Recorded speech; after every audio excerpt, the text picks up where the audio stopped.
Magandang araw mga kakusina. Mga ilang araw na lang, Pasko na. Kaya ang naisip kong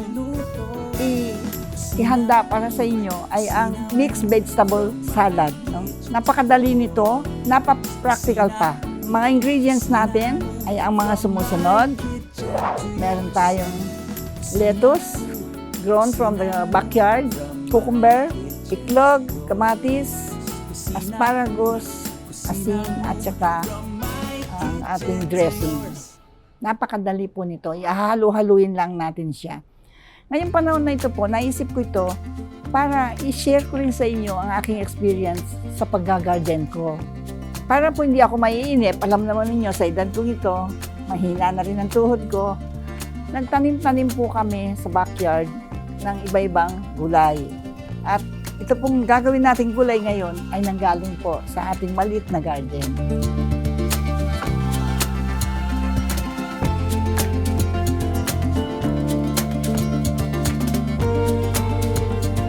Ito po unang gagawin natin, pag-halu-haluin lang natin po ang ating mga ingredients at saka natin lagyan ng dressing. Ganun lang po kadali. Ang medyo matagal-tagal lang po ang paghihiwa-hiwa sa ating mga gulay. Pero nahihiwa ko na po kanina, kaya mag-start na po tayo. Maglalagay muna po ako ng cucumber, yung ating asparagus,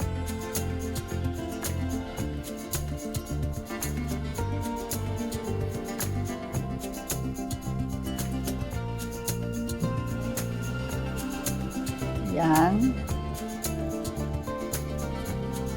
Kayo po, very creative kayo. Mas kung ano po gusto niyo ilagay ng background ng salad bowl niyo, kayo na po bahalang maglagay. No?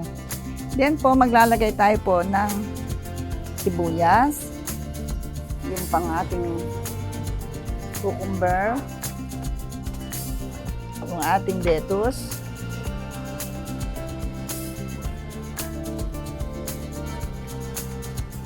Cucumber.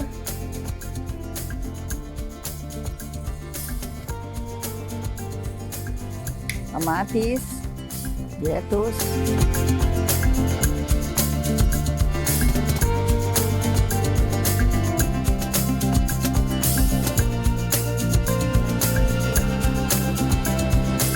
lalagay po tayo ng Thousand dressing, no? O kaya kung ano po ang gusto ninyong ilagay sa dressing niyo, kung mayonnaise na lang, kung ano na lang po. Nasa sa atin na lang po yun.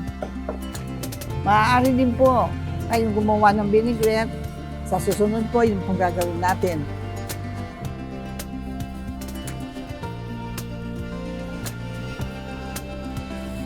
Nalagay ko na lahat ang ating lettuce, no? Tama-tama po ito para sa ating Christmas na mixed vegetable salad.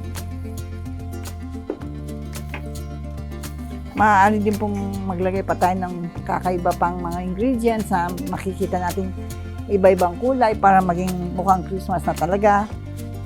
Pero mas maganda po kung magtatanim na lang po tayo ng gulay sa garden para yun ang i-harvest. Iba po ang pakiramdam pag nanggaling. Gaya po ito, sinishare ko sa inyo, iba pong pakiramdam po kasi lahat po ng gulay na ito, minus lang po itong asparagus ay nanggaling po sa garden natin.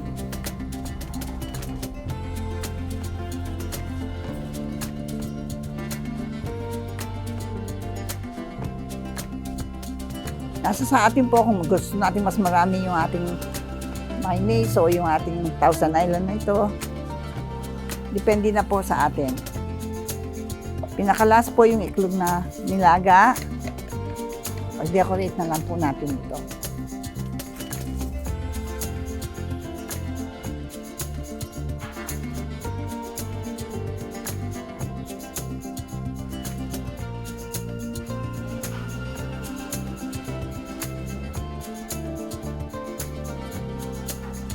Siguro po, pag kayo ang gagawa nito, mas maganda kasi mas magaling kayo mag-decorate kaysa sa akin, no?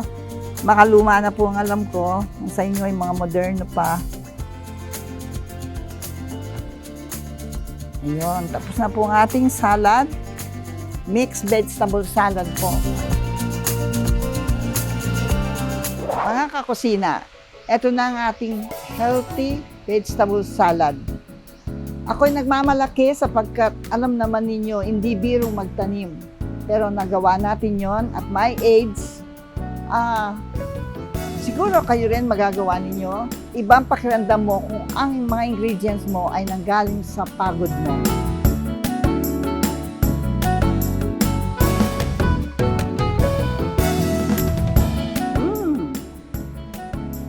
From my kitchen to yours.